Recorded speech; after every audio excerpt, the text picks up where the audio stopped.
Hello guys, आज नया chapter start कर रहे हैं बेटा। चैप्टर का नाम क्या है हमारा? Acid basis and salt. ठीक है बेटा, कई चीज़ें हमने एसिड और बेसिस के बारे में पहले ही पढ़ी हुई है, कई सारी चीज़ें हम नहीं पढ़ने वाले हैं। तो गाइस चैप्टर अच्छा है। अगर आपने थर्ड चैप्टर जो कि मेटल्स एंड नॉन मेटल्स है वो इससे पहले किया हुआ है तो आपके लिए बहुत ईजी होने वाला है। तो मेरा सजेशन यही है कि आप पहले मेटल्स एंड नॉन मेटल्स अच्छे से कर लीजिए, उसके वीडियोस ही पूरे अवेलेबल है मेरे। उसके बाद में चैप्टर पाइए, आपके केमिकल रिएक्शंस बहुत ईजी हो जाएगी आपके लिए। चलिए ठीक है सर। देखिए सबसे पहले ये अभी के लिए ये इसको और इसको इग्नोर कर देते हम लोग। ठीक है, देखिए एसिड और बेसिस का टेस्ट, वैसे आपको कभी भी ये सेंसिबल नहीं रहता है कि हम एसिड या बेस को टेस्ट करके बताएं वो एसिड है या बेस है, क्योंकि बेटा टेस्ट करते में कुछ भी जहर भी हो सकता था या फिर कोई करोसिव भी हो सकता था, कारण हमें इशू हो सकता है। इसलिए हमें कोई टेस्ट करके गैस नहीं करना एसिड है या बेस है। बट जेनरिक वे में एसिड का टेस्ट होता है सार और बेसिस का टेस्ट होता है बिटर। लिटमस टेस्ट हम लोग बचपन से जानते हैं, हमने पहले भी देखा हुआ है बेटा। एसिड्स ब्लू लिटमस को रेड को कन्वर्ट कर देते हैं और बेसिस रेड में लिटमस को ब्लू में।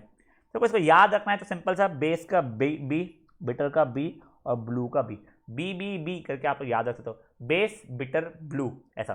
तो एसिड सार और वो क्या मिलता है, रेड में कन्वर्ट हो जाता है। तो देखिए सर, आपने अभी बोला कि टेस्ट करके करना नहीं, तो हम लोग ऑब्वियसली लिटमस विटमस से चेक कर लेते हैं बेटा। और भी कई सारे इंडिकेटर्स होते हैं जिसके थ्रू हम लोग चेक कर सकते हैं कि वो एसिड है या बेस है। तो इंडिकेटर का मतलब क्या होता है बेटा? इंडिकेटर एक ऐसी चीज है जो आपको इंडिकेट करके बताएगी कि वो एसिड है या बेस है।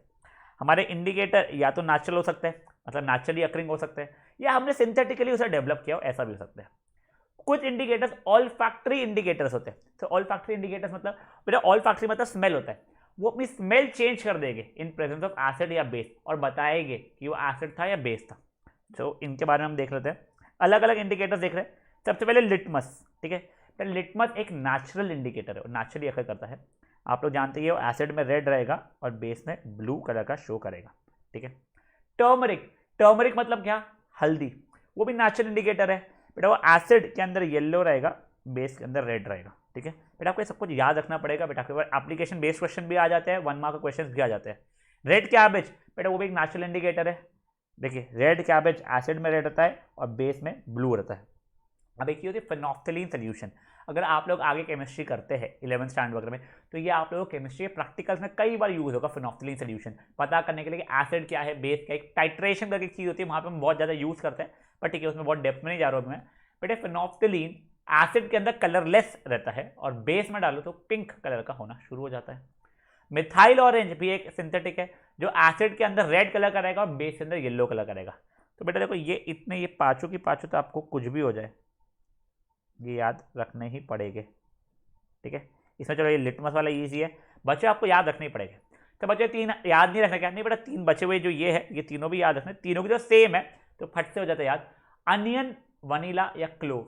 बेटा क्लोव यानी कहता है लौंग। ठीक है, ये तीनों की तीनों बेटा ऑल फैक्ट्री इंडिकेटर्स है, मतलब ये अपना स्मेल चेंज करेंगे और बताएंगे कि हम लोग एसिड है या बेस है। तो अगर एसिड में डालोगे तो कोई स्मेल चेंज नहीं होगा, वैसा कोई स्मेल रहेगा तो आपको पता चल जाएगा अच्छा ये तो एसिड है। और ये अगर आप बेस में डालोगे तो अपनी स्मेल लूज करेगा, कोई स्मेल ही नहीं आएगी उसमें। ठीक है, तो गाइस एक बार आपसे सजेशन है, इसको आप पॉज करके ना एक बार के लिए टेबल पढ़ लीजिए। देखो जितनी बार आप टेबल में पढ़ते रहोगे ना उतनी जल्दी आप लोगों को याद हो जाएगा। तो पॉज करिए एक बार, यहाँ पे पढ़ लीजिए से। अब गाइस एक प्रैक्टिकल क्वेश्चन बता रहा हूं आपको, ये एप्लीकेशन बेस्ड क्वेश्चन है जो आता है हमें कई बार एग्जाम में। कि हम कोई पार्टी में थे, हम पनीर कढ़ाई सब्जी खा रहे थे या जो भी थी, पनीर की एक सब्जी खा रहे थे, हमारे शर्ट पे गिर गया। ठीक है, हमने धोने में डाला, पहले जब हम लोग निकाल रहे पानी से घस रहे थे तो बेटा वो कुछ तो भी येलोइश रेडिश कलर का, येलोइश कलर का था, सॉरी येलोइश कलर का था। हमने साबुन लिया, साबुन से घसा, वो रेड कलर का हो गया। फिर वापस से पानी से घसा तो लाइटर बट अभी भी थोड़ा सा येलो कलर रह गया। तो ऐसा क्यों? तो देखो बेटा, बेटा हमारे पनीर की सब्जी है, कोई भी सब्जियों में, मेजरली इंडियन सब्जियों में क्या आता है? हल्दी। हल्दी मतलब टर्मरिक। टर्मरिक क्या था? इंडिकेटर था। जब आपके कपड़ों पे गिरा था, आपने पानी से हटाया था, उसका खुद का जो नेचुरल कलर था येलो, वो आ गया था। फिर आपने जब साबुन से घसा, बेटा साबुन मेजरली होते हैं बेसिक, हम लोग कार्बन चैप्टर में पढ़ने वाले वैसे। ठीक है, साबुन क्या आता है? बेसिक रहता है नेचर में। ठीक है, तो वो जब बेस से हम घसे थे, टर्मरिक क्या था? हमारा इंडिकेटर था। तो बेस और टर्मरिक का रिएक्शन, यानी टर्मरिक कौन सा कलर देता था? देखो यहाँ पे दिया हुआ है, तो हमें रेड कलर का देना शुरू हो जाता, इसीलिए जब हम साबुन से घसे तो रेडिश कलर का आ गया था। ठीक है, फिर हमने पानी से उसे वापस हटा दिया साबुन को। अब साबुन को हटाया मतलब पूरे पूरे बेस को हटा दिया, तो वापस से वो अपने ओरिजिनल येलो कलर पे आ जाएगा, क्योंकि बेस तो चले गया है और न्यूट्रल हो चुका है। तो बेटा वापस से येलो, बट अब फेंटर येलो रहेगा, क्योंकि बहुत कुछ हमारी हल्दी भी निकल चुकी होगी। तो बेसिकली क्या है, जब हमने खाना खाते खाते गिरा दिया अगर शर्ट तो येलोविश कलर का था, साबुन से घसा तो टर्मरिक, क्योंकि टर्मरिक है वो नेचुरल इंडिकेटर, हमारे सोप बेसिक है, इसमें NaOH रहता है, वो एक बेस है, तो उस कारण से वो बन गया था हमारा रेडिश कलर का इंडिकेटर है, क्योंकि हमारा टर्मरिक तो पानी से घसने पे वापस से बेस निकल चुका था। ठीक है, ये हो गया, ये बेसिक चीज़ है। अब देखो आप लोगों को मैं बहुत बढ़िया बढ़िया रिएक्शन जो हमने मेटल्स और नॉन मेटल्स में देख चुके हैं वो आज करा दूंगा मैं। ये सब हमने मेटल्स और नॉन मेटल्स में देख चुके हैं, पर डिफरेंस क्या था बेटा, मेटल्स और नॉन मेटल्स में हम लोग देखते हैं स्ट्रेंथ किसका, वो मेटल कितना ज़्यादा स्ट्रॉन्ग है या नॉन मेटल कितना ज़्यादा स्ट्रॉन्ग है। यहाँ पे हम लोग अब एसिड कितना स्ट्रॉन्ग है या बेस कितना स्ट्रॉन्ग है उसका कंपैरिजन करने वाले। ठीक है, तो देखो ये एक्टिविटी जो है बेसिकली इसमें हम लोग एक मेटल को एसिड का रिएक्ट करेंगे। ठीक है, आपको याद है ना, मेटल प्लस डाइल्यूट एसिड हमने लास्ट इसमें पढ़ा था, मेटल प्लस डाइल्यूट एसिड हमें क्या जाता था, सॉल्ट प्लस हाइड्रोजन गैस दे रहा था, याद है। और हाइड्रोजन गैस का टेस्ट क्या है, it Burns with a pop sound. ठीक है, तो देखो ये क्या होता है ना, इसको रिएक्ट करते जो गैस निकलता है ना उसे हम लोग सोप बबल में से पास करते हैं। आप एनसीईआरटी में इसका डायग्राम देख सकते हैं, सोप बबल से, सोप वाटर बोलना चाहिए, इससे पास करते हैं, बबल्स बने, हमें दिखे कितने बबल्स आ रहे हैं। तो हमने ऐसा सोचा कि जितने ज़्यादा बबल्स रहेंगे उतना ज़्यादा हाइड्रोजन आ रहे हैं, मतलब शायद से उतना ज़्यादा स्ट्रॉन्ग एसिड होगा वो। तो हम लोग ने अलग अलग एसिड के साथ रिएक्ट करना शुरू किया था। कौन से लिए, जैसे हमने HCl लिया है, HCl लिया है, H2SO4 लिया है। HCl ने कौन सा है बेटा, हाइड्रोक्लोरिक एसिड, H2SO4 ने सल्फ्यूरिक एसिड, HNO3 याद है ना ये, हाँ नाइट्रिक एसिड, और CH3COOH मतलब मिथेनोइक एसिड, नहीं इथेनोइक एसिड, ठीक है ना, इथेनोइक एसिड, ठीक है, एसिटिक एसिड बोल सकते हैं वैसे। ये इसका नामकरण वगैरह भी अपन लोग देखने वाले हैं कार्बन चैप्टर में। ठीक है, अब देखो बच्चा लोग, ये सब एसिड्स लिया, सबको मेटल्स के साथ रिएक्ट किया, तो आप लोगों ने पाया कि H2SO4 में भी बबल्स आए, HCl में भी बबल्स आए और CH3COOH में भी बबल्स आए, तीनों के तीनों इसमें काय के बबल्स आए, हाइड्रोजन के बबल्स आए। बट अगर आप ये HNO3 लोगे ना, इसमें बबल्स नहीं आएंगे। क्यों सर? बेटा आपने मेटल अगर जिंक लिया है तो याद करो बेटा, हमने देखा था कि अगर Zn यानी कोई भी मेटल को मैं अगर डाइल्यूट HNO3 के साथ रिएक्ट करूंगा तो मेरा हाइड्रोजन नहीं आता है, वो डायरेक्ट H2O बन जाता है। क्यों? HNO3 was a strong oxidising agent, वो हाइड्रोजन को ऑक्सीडाइज करके वाटर में कन्वर्ट कर देता था और खुद रिड्यूस होता था NO, NO2 या फिर N2O में, खुद के काय पर डिपेंड करते हुए, कॉन्सेंट्रेशन के ऊपर डिपेंड करते हुए।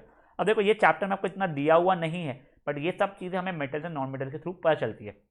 ठीक है, तो बेसिकली हम लोगों ने पाया कि मेटल जब एक हमारा एसिड के साथ रिएक्ट करता है तो सॉल्ट प्लस हाइड्रोजन दे देता था हमें, बस HNO3 के समय नहीं दे रहा था। बट वही अगर मान लो अगर मेटल को Mg Mn चूज करता तो उस समय पे वो देता था, ये भी हमने देख चुका है। तो इसमें ज़्यादा कंफ्यूज मत हो, आप सिर्फ इतना याद रख लो, वैसे तो आपको पहले से पता ही है कि एक मेटल को डाइल्यूट एसिड के साथ रिएक्ट करूंगा तो सॉल्ट प्लस हाइड्रोजन गैस देगा। हाइड्रोजन गैस का टेस्ट होता है, it Burns with a pop sound. आपको कोई भी रिएक्शन आ गया, मान लीजिए Zn प्लस HCl आ गया, ठीक है, तो आपको पता है हाइड्रोजन गैस तो रिलीज हुआ ही है मेरा। अब क्या चाहे जिंक बचा है मेरा और क्लोरीन बचा है, तो जिंक की वैलेंसी होती है 2, क्लोरीन की वैलेंसी होती है 1, तो क्रिस क्रॉस करूँगा तो ZnCl2 बन जाएगा, ये ऐसा हो जाएगा। ठीक है, तो ये आपको हाइड्रोजन गैस आ रहा है इसके अंदर। वैसे ही एक और जस्ट एक बार रिवाइज करने के लिए आपको बता दूं, वो CH3COOH ये एसिटिक एसिड वाले इसका देखो समझिए Zn प्लस CH3COOH है, तो ये हाइड्रोजन गैस तो रिलीज कर रहा है। Zn की वैलेंसी 2 है, CH3COO की वैलेंसी 1 है। बस याद है क्रिस क्रॉस में नाटक क्या था, CH3COO बोल रहा मुझे पहले लिखो, तो ना अपना फॉर्मूला क्या बन जाएगा उसका, CH3COO ट्वाइस Zn। इसका नाम रहेगा जिंक एसिटेट। क्या रहेगा इसका? जिंक एसिटेट नाम रहेगा। ठीक है, रिएक्शन सबके आपको लिखी हुई है यहाँ पे। ठीक है, अगर मैंने बैलेंस नहीं किया है बाय एनी चांस तो आप लोग प्लीज़ बैलेंस कर लीजिएगा, क्योंकि बैलेंस रिएक्शन ज़्यादा ज़रूरी होती है। यही HNO3 के साथ में हमें कोई रिएक्शन दी हुई नहीं है, हमको एग्जाम में पूछने भी नहीं वाला है, बस आपको पता चल रहना चाहिए कि इसमें हाइड्रोजन गैस रिलीज नहीं हुआ था। क्यों? क्योंकि HNO3 जो था वो स्ट्रॉन्ग ऑक्सीडाइजिंग एजेंट था। ये हमने नेक्स्ट चैप्टर वैसे जो था मेटल्स और नॉन मेटल्स उसमें देखा हुआ था। ठीक है, तो ये बेसिक सा एक रिएक्शन जो दिया हुआ है आप लोगों को मेटल्स एंड एसिड को देख लीजिए। अच्छा एक और चीज़ हम बेटा देखो, इसमें ना ज़्यादा नंबर ऑफ बबल्स हमारे H2SO4 और HCl में निकलते हैं। ठीक है, मतलब हमें ऐसा फीलिंग आ रहा है कि ये दोनों स्ट्रॉन्ग एसिड्स हो सकते हैं।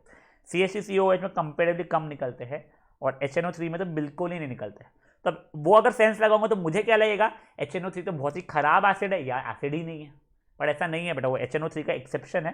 तो इसलिए ये हमारा रिएक्शन बहुत कंक्लूसिव नहीं था, या ये हमारी एक्टिविटी बहुत कंक्लूसिव नहीं थी ये देखने के लिए कि हमारा एसिड स्ट्रॉन्ग एसिड है या वीक एसिड है। अब क्या आपसे सजेशन है, ये सब चीज़ आप पढ़ चुके हो कौन से चैप्टर में, मेटल्स नॉन मेटल्स में, बट प्लीज़ एक बार मेरे लिए यहाँ पे पॉज करके इतना एक बार आप वापस से रीड कर लीजिए। चलिए नेक्स्ट बेटा, अभी देखो ये एप्लीकेशन बेस्ड है बेटा, क्या है बेटा, अब देखो हमारा कर्ड या पिकल सब सार टेस्ट होता है, आपको पता ही होगा, या कोई भी सार टेस्टिंग सब्सटेंस होता है जिसमें एसिड होता है बेसिकली, ठीक है। इन सबको हम लोग ना कोई भी मेटल में स्टोर नहीं करते, यानी आप लोग क्या बोलते हैं कॉपर मेटल हो गया, कॉपर वेसल हो गया या ब्रास वगैरह हो गया, इसमें स्टोर नहीं करते हम लोग। क्यों? अब भी देखा हम लोगों ने, सर मेटल को अगर एसिड का रिएक्ट करूंगा यानी डालूंगा उसमें तो रिएक्शन होगा, सॉल्ट और हाइड्रोजन देगा, तो इसे कर्ड वर्ड को इसके अंदर डाल दूंगा तो एक सॉल्ट और हाइड्रोजन रिलीज होगा। अब बेटा क्या पता ये जो सॉल्ट प्रोड्यूस हो रहा है वो पॉइजनस हो सकता है या हार्मफुल हो सकता है हमारे लिए, वो रिएक्टर का हमको क्या पता, हम खा लेंगे और हमारे को कोई ना कोई डिजीज हो सकता है, हमारे को बीमारी हो सकती है कोई भी। तो इसीलिए वो चीज़ से बचने हम कोई मेटल में स्टोर नहीं करते थे, हम लोग राधा इसे काय में स्टोर करते हैं, ग्लास, स्टील या सिरेमिक कंटेनर में करते हैं। तो देखिए वी डोंट स्टोर कर्ड और सार सब्सटेंसेस दैट इज वो एसिड कंटेन करके इन ब्रास और कॉपर वेसल्स जो कि मेटल के बनते हैं, as acid present in these food would react with metal and form hydrogen and other harmful substances which might damage consumer का health। तो उससे बचने के लिए हम लोग काई में स्टोर कर लेते हैं, हम लोग ग्लास, स्टील या सिरेमिक कंटेनर में उसे स्टोर करना शुरू कर लेते हैं, ठीक है। अब बेटा एक और ये देखिए, आपको याद है ना मैंने आपको कैसे सिखाया था पिछले चैप्टर में, पहले हम देखते थे metal plus oxygen will give you metal oxides, ये सबसे पहला रिएक्शन था हमारा किसका, मेटल्स और नॉन मेटल्स का। फिर बताया था मैंने metal oxides are basic in nature, इसलिए हम उसे एसिड का रिएक्ट करते थे और सॉल्ट प्लस वाटर आता था। बट अगर मान लो यही मैं सिर्फ मेटल को रिएक्ट करता था तो मेरा सॉल्ट और हाइड्रोजन आता था। इस तरीके से हम लोगों ने रिएक्शन याद किया था, metal plus acid will give you salt and hydrogen, ठीक है। चलो ठीक है, ये तो याद है सर। अब वापस से याद करो, ये चीज़ें भी मैंने आपको बताई थी सर। मेटल ऑक्साइड जो कि बेसिक होता है नेचर में, वो एसिड का रिएक्ट करके हमें क्या देता था, सॉल्ट प्लस हाइड्रोजन देता था, सॉल्ट प्लस वाटर देता। बट कुछ मेटल ऑक्साइड्स हमारे एसिडिक भी होते थे नेचर में, कुछ हमारे एसिडिक भी होते थे, उनको क्या बोलते थे अपन एम्फोटेरिक बोलते थे, याद है आप लोगों को। अब देखो ये एम्फोटेरिक कौन से थे हमारे, एक Zn था और एक था Al। चलो यहाँ पे देख लीजिए आप लोग, वापस एक बार आपको मेटल्स नॉन मेटल्स का रिवाइज करवा देता हूँ इसकी थ्रू में। देखिए मेटल प्लस ऑक्सीजन हमें देता था मेटल ऑक्साइड, मेटल ऑक्साइड हमारा कैसा था, बेसिक था नेचर में, इसलिए हम उसे एसिड का रिएक्ट करके सॉल्ट प्लस वाटर लाते थे, न्यूट्रलाइजेशन रिएक्शन। बट कुछ मेटल ऑक्साइड हमारे एसिडिक भी शो कर देते प्रॉपर्टी, बेसिक तो होना ही चाहिए बट कुछ एसिडिक भी शो करते थे। कौन से थे बेटा ये, एक Zn था और एक Al था, ये एसिडिक और बेसिक नेचर दोनों शो करते थे। तो देखो याद है आपको, तो जिंक ऑक्साइड प्लस NaOH मुझे क्या देता था, NO2 प्लस H2O। वैसे ही एल्यूमिनियम का देखो, अगर मैं aluminium oxide Al2O3 plus NaOH मुझे क्या था, NaAlO2 प्लस H2O, ये देता था। अब मान लो ये जिंक ऑक्साइड का ऑक्सीजन हटा दिया तो मेरा यहाँ का भी तो ऑक्सीजन हट जाएगा। वैसे ये इसका अगर ऑक्सीजन हटा दिया मैंने तो ये इसका भी ऑक्सीजन हट जाएगा, मेरा ये बन जाएगा। मतलब देखो बेसिकली यहाँ पे क्या देख लिया मैंने, कुछ मेटल्स मेरे बेस के साथ भी रिएक्ट करके salt plus hydrogen gas release करते हैं। बट ये हर मेटल नहीं करता है। कौन से मेटल करते हैं, एम्फोटेरिक मेटल्स। एम्फोटेरिक कौन से थे मेरे, Zn और Al। तो वही चीज़ यहाँ पे दिया है, यहाँ पे एम्फोटेरिक वर्ड यूज़ नहीं किया हुआ है मैंने, सिर्फ बता दिया मेटल बेस का रिएक्ट करके सॉल्ट और हाइड्रोजन देते हैं। एक ही रिएक्शन दिया है, आप Al वाला भी दे सकते हो, और फिर नीचे लिखा है हर एक मेटल मेरा ऐसा रिएक्शन शो करेगा, ऐसा जरूरी नहीं है। सिर्फ कौन से ही शो करेंगे मेरे, एक ये करेगा और दूसरा एक और कौन सा रहेगा बच्चा लोग, मेरा एल्यूमिनियम वाला Al plus NaOH will give you NaAlO2 plus H2, ठीक है। तो देखो हमने आज, अब यहीं पर खत्म कर रहा है पहले, हमने आज के लेक्चर में क्या क्या देखा, हमने इंडिकेटर्स के बारे में देखा, सर नेचुरल, सिंथेटिक एंड कौन सा ऑल फैक्ट्री, उसका टेबल पढ़ा। फिर हमने एक एप्लीकेशन बेस देखा, वो पनीर की सब्जी हमारे कपड़े पे गिरना। फिर दो रिएक्शन देखिए, पहला रिएक्शन क्या देखा हमने, metal plus dilute acid will give salt plus hydrogen, पहले से पता था हमें। तो बस ये एसिड ना HNO3 नहीं होना चाहिए, वरना हमारा हाइड्रोजन वाटर में कन्वर्ट होता था। बट अगर मेटल मेरा MgMn हो तो वापस से हाइड्रोजन ही बन जाता।